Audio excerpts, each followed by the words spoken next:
और दीपक वर्मा सोनीपत से संवाददाता हमारे साथ जुड़ गए हैं, साथ ही गजेंद्र हमारे साथ फरीदाबाद से जुड़ गए हैं और विजेंद्र हमारे साथ गुरुग्राम से जुड़ गए हैं। दीपक, सबसे पहले मैं आपके पास समय आऊंगी।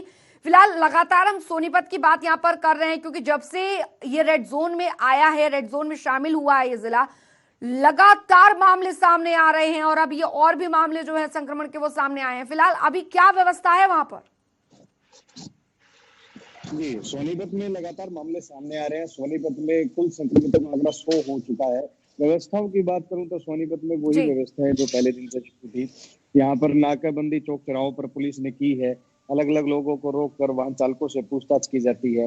अलग अलग चौक चौराहों पर वाहन चालकों को रोका जाता है। लेकिन जो प्रशासनिक स्तर पर जो या फिर जो अस्पताल की जो कानपुर मेडिकल कॉलेज की अगर व्यवस्था की बात करूं तो वहां काफी दिक्कतें हैं क्योंकि 100 लोगों में से सिर्फ 9 लोग ही रिकवर अभी तक कर पाए हैं।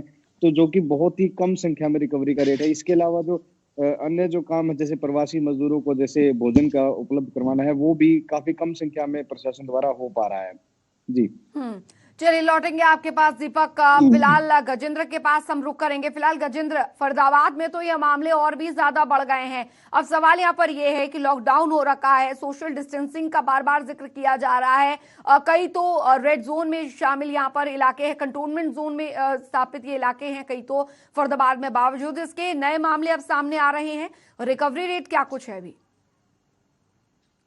जी बिल्कुल, आपको बता दें कि लगातार बढ़ती हुई नजर आ रही है क्योंकि जिस तरह से फरीदाबाद के आंकड़े बढ़े हैं तो उसी हिसाब से कहीं ना कहीं रिकवरी रेट भी बढ़ रहा है। तो अगर टोटल आंकड़ों की बात करें तो यहाँ पर टोटल जो व्यक्ति हैं उनकी संख्या 94 हो गई है और ठीक होने वाले 54 हैं। अभी भी 36 लोगों का इलाज अस्पताल में चल रहा है और पिछले दिनों 2 की मौत जी पहले से ही कंटेनमेंट जोन में है। लेकिन वो जो महिला आशा सूरी नाम की महिला जिसकी कोरोना संक्रमित चलते मौत हुई है उसको पहले से शुगर की पेशेंट भी थी।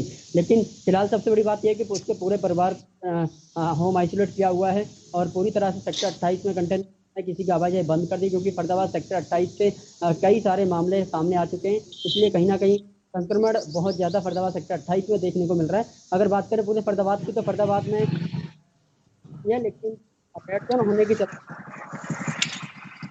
जी तो कोरोना फैला सके। लेकिन जिस तरह से जो आंकड़े सामने आ रहे हैं उसके पीछे स्वास्थ्य विभाग ने सिर्फ ही कारण दिया है कि लगातार टेस्टिंग किट इस तरह से यूज की जा रही है और जो टेस्ट करने की संख्या बढ़ी है उसके चलते संख्या बढ़ी है उसकी वजह से अब जो मामले हैं वो नए नए निकलते सामने। चलिए लौटेंगे आपके पास और विजेंद्र के पास में रुक करूंगे। विजेंद्र, गुरुग्राम में तो यह आंकड़ा 100 का भी पारा पार कर चुका है।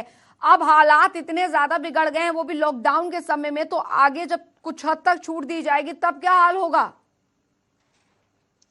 बिल्कुल, देखिए साइबर सिटी गुरुग्राम में लगातार जो मामले हैं वो सामने आ रहे हैं। हाल ही में 16 मामले सामने आए हैं जो कि अलग अलग इलाके से है, जिसमें से कुछ मामले सब्जी मंडी खांडसा के हैं। तो लगातार ये मामले बढ़ रहे हैं। कहीं ना कहीं स्वास्थ्य विभाग की चिंताएं भी बढ़ी हुई है, जिला प्रशासन की भी चिंताएं बढ़ी हुई हैं। लगातार जो कंटेनमेंट जोन बनाए हैं वहां पर लगातार सख्ती की गई है, सील किया गया इलाके को। लेकिन उसके बावजूद भी जो मामले बढ़ रहे हैं कहीं ना कहीं चिंता का विषय है। मैं आपको बता दूं कि साइबर सिटी गुरुग्राम में सूरत हाल ये है कि लगातार जो मामले आ रहे हैं, कल 13 मामले सामने आए थे, आज 16 मामले सामने आए हैं। जहां पर रिकवरी की बात करें तो रिकवरी भी कुल मिलाकर राहत की खबर ये है कि 13 लोग कल ठीक होकर घर चले गए हैं, जिसमें फिलहाल अब 78 केस ही एक्टिव रह गए हैं, 64 लोगों को राहत मिल चुकी है। तो ऐसे में लगातार मामले बढ़ रहे हैं, कहीं ना कहीं चिंता का विषय। साथ ही साथ जो लोग लॉकडाउन का उल्लंघन कर रहे हैं, लगातार जो कोरोना महामारी को हल्के में ले रहे हैं, बिना मास्क लगाए घूम रहे हैं, सोशल डिस्टेंसिंग की पालना नहीं कर रहे हैं, फिलहाल उनसे कहीं ना कहीं दूसरे लोगों को भी लगातार खतरा बढ़ता जा रहा है। हाल ही में गुरुग्राम में 2 मरीज ऐसे थे जिनका जैसे ही टेस्ट पॉजिटिव पाया गया वो दोनों फरार हो गए थे। उनके खिलाफ शिवाजी नगर थाने में मुकदमा भी दर्ज किया गया, फिलहाल उनको गिरफ्तार कर लिया गया। लेकिन सबसे बड़ी बात है जी, लोग किस किस लोगों के संपर्क में आए हैं, क्या वो लोग भी संक्रमित हो गए हैं, ये भी जांच का विषय है जी। बिल्कुल आपके पास लौटूंगी वीरेंद्र। हालांकि दीपक, बात अगर की जाए प्रशासन की व्यवस्था की अभी फिलहाल किस तरह, क्योंकि लगातार एकाएक जिस तेजी के साथ सोनीपत में अगर मामले बढ़े हैं, व्यवस्थाओं को लेकर अगर बात की जाए क्या कुछ व्यवस्थाएं वहां पर की जा रही है, पुलिस प्रशासन किस तरीके से अपनी ड्यूटी वहां पर निभा रहा है, क्योंकि अभी भी लोगों को लॉकडाउन पूरी तरीके से पालन करने की सख्त हिदायतें दी जा रही है, कुछ छूट जरूर यहाँ पर दी गई है, क्या वो छूट का असर सोनीपत में देखने को मिल रहा है? जी बिल्कुल, सोनीपत में जो छूट प्रशासन द्वारा दी गई है उसका काफी असर देखने को मिल रहा है। सोनीपत में स्थिति ये है जी कि आज रविवार है, इसके बावजूद वाहनों की सुबह का समय, इसके बावजूद वाहनों की काफी आवाजाही सोनीपत में हो रही है। कई चीजों को, कई दुकानों को प्रशासन द्वारा छूट दी गई है। इसके जबकि दूसरी ओर ये कोरोना के जो मामले हैं वो लगातार बढ़ रहे हैं। ऐसी स्थिति में प्रशासन द्वारा जो छूट दी गई है वो सोनीपत के लिए खतरनाक साबित होती दिखाई दे रही है, क्योंकि जिस तरह से 100 मामले आए हैं, कल की तारीख में भी 12 नए केस आए थे, एकदम से इतने ज्यादा केस आ रहे हैं, उसके बावजूद प्रशासन की जो छूट है वो लोगों के लिए परेशानी खड़ी कर रही है। व्यवस्थाओं की बात करें तो पुलिस पूरी तरह से व्यवस्था कर रही है, चौक चौराहों पर काम कर रही है, लेकिन जो प्रशासनिक स्तर पे जो अधिकारियों के पास दो तरह के काम रह जाते हैं। एक तो रिकवरी रेट को लेकर, जो रिकवरी है लोगों की, मरीजों की, उससे जो चिकित्सा संबंधित, जो स्वास्थ्य संबंधी अधिकारी हैं उनसे बातचीत करके पता लगा कि कम संख्या में रिकवरी हो पाती है। सोनीपत में, खासकर सोनीपत जिले की जो बात कर रहा हूँ, वो बहुत कम संख्या में 9 लोगों की ही रिकवरी हो पा रही है। व्यवस्थाओं की ही बात है, क्योंकि वहां पर जो कानपुर मेडिकल कॉलेज में